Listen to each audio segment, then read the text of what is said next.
Je suis né dans un village qu'on appelle Kera, qui se situe dans la boucle de Mohoun, où donc j'ai passé une partie de mon enfance, mais surtout une grande partie à Bondupi, qui est à 15 km de Kera environ. Mon enfance, je n'ai pas grandi forcément dans une famille aisée. Et il y a beaucoup de choses qu'il faille comprendre en tant qu'enfant. Ce qu'il faut surtout retenir, et c'est l'occasion pour moi ici de remercier les parents. À votre âge, ce n'est pas évident, mais quand j'étais à votre place, ce que j'ai retenu plus de mon père, c'est à chaque fin du mois, quand je le voyais avec son ardoise, en train de calculer. Chaque fin du mois, il calcule, et quand il a pris sa retraite, c'est chaque 3 mois, il calcule. Mais plus tard, quand j'ai grandi, j'ai compris qu'est-ce qu'il calculait. C'est difficile, lorsqu'il y a le salaire, et de réfléchir à comment nourrir les enfants, comment les scolariser, comment les soigner, comment les habiller. Voilà un peu les calculs qu'il faisait. Donc c'est pour vous dire que les parents, ils se soucient beaucoup de nous, ils se battent pour nous, et vous ne pouvez pas imaginer combien. Beaucoup d'entre vous, quand vous serez grands un jour, vous comprendrez. Nous, il a fallu qu'on grandisse et pouvoir rendre hommage à nos parents aujourd'hui. S'il y a aussi quelque chose que j'ai appris du papa, il y a une phrase qu'il nous disait chaque fois à la maison: exécution avant réclamation. Parce qu'il fut militaire aussi, avant de devenir plus tard infirmier. On l'obéissait et on faisait ce qu'il nous demandait de faire. Et même si on ne voulait pas le faire, il faut d'abord exécuter et plus tard, vous le faites comprendre. Il y a un certain nombre de valeurs que les parents nous ont inculquées. En ce qui concerne d'abord l'intégrité, l'honneur, la dignité, ce sont des choses qu'on a appris avec eux et qui nous ont forgés et qui nous ont permis peut-être d'être ce que nous sommes aujourd'hui.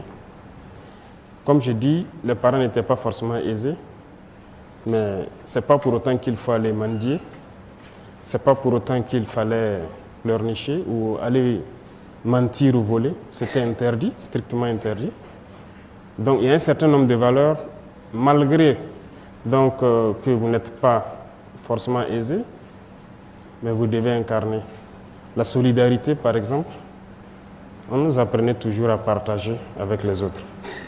Et je pense qu'il y a eu des moments où peut-être qu'on n'était pas en bonne phase, on était enfant, on ne comprenait pas. Pourquoi la maman, vous savez qu'au village, les enfants des autres peuvent venir passer 1 an, 2 ans avec vous pour étudier ou voilà. Ceux qui quittent les plus petits villages et reviennent en ville.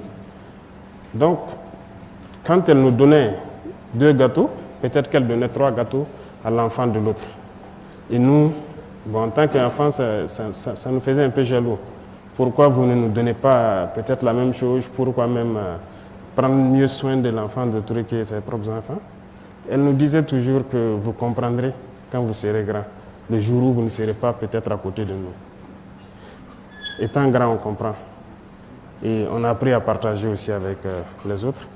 C'est dans ça que nous avons été forgés.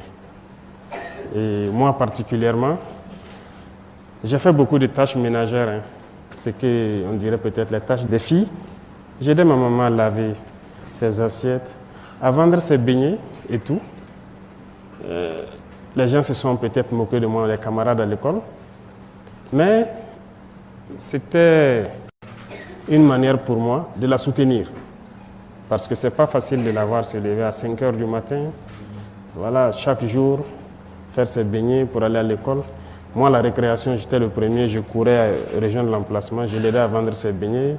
Les camarades peuvent se moquer et tout, mais voilà, je l'aidais comme je pouvais. Donc c'est un peu ce qui a marqué la toute petite enfance. Je me suis retrouvé à 14 ans libre.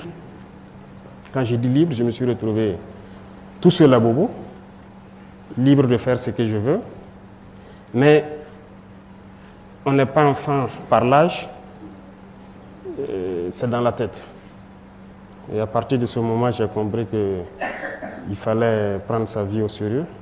Parce que quand je dis libre, à 14 ans, vous êtes libre de faire ce que vous voulez. Vous avez le choix d'être paresseux, de ne plus travailler, de ne plus aller à l'école, mais aussi de continuer à poursuivre.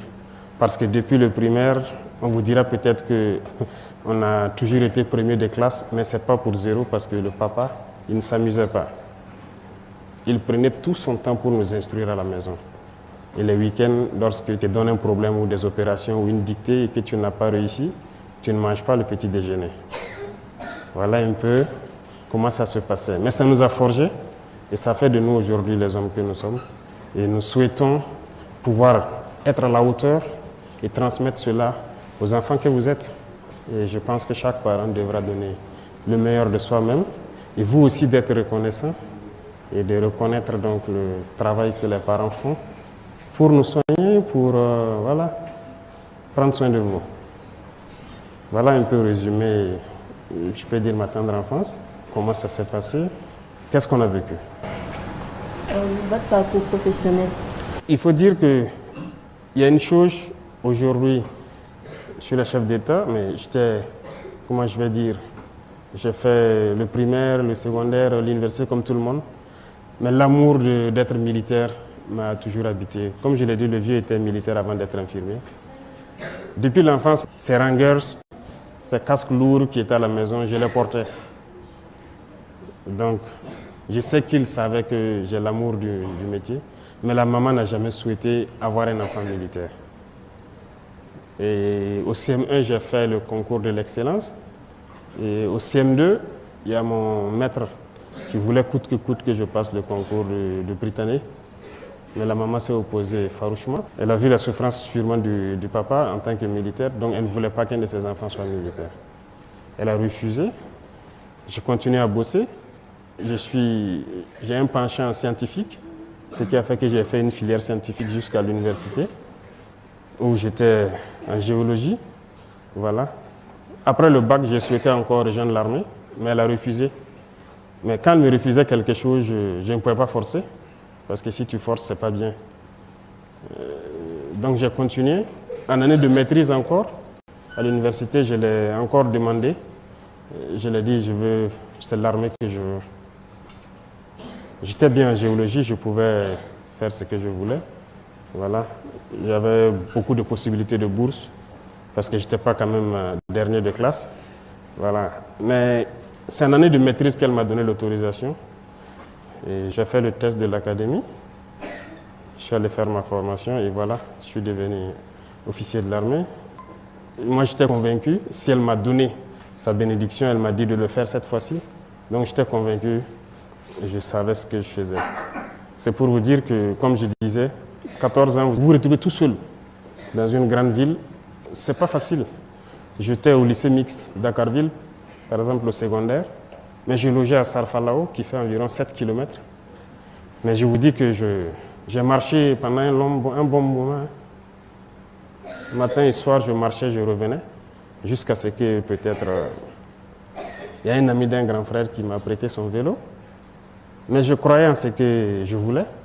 C'était, comme je dis chez nous, c'est une conviction. Ce que le papa nous a appris depuis l'enfance, comme je vous dis, il nous encadrait. On avait toujours envie d'être meilleur. Et ça fait qu'on ne lâchait pas. L'objectif, c'était d'être toujours meilleur à l'école. Et ça fait que rien n'a pu nous détourner. Et l'éducation qu'on a reçue, même si on ne mangeait pas, ce n'est pas pour autant qu'il faut se décourager. Oui, parce que les 3 années, le secondaire, ça n'a pas été aussi simple. Ça a été un peu difficile. Un repas par jour, très souvent. Mais ce n'est pas grave. Je cuisinais moi-même, je faisais tout moi-même. Mais il fallait être concentré sur l'objectif. Ce qui m'importait, c'est qu'en fin de trimestre, voilà, je dois avoir telle moyenne et c'est tout. Donc c'est ce qui nous a guidés, si je peux dire.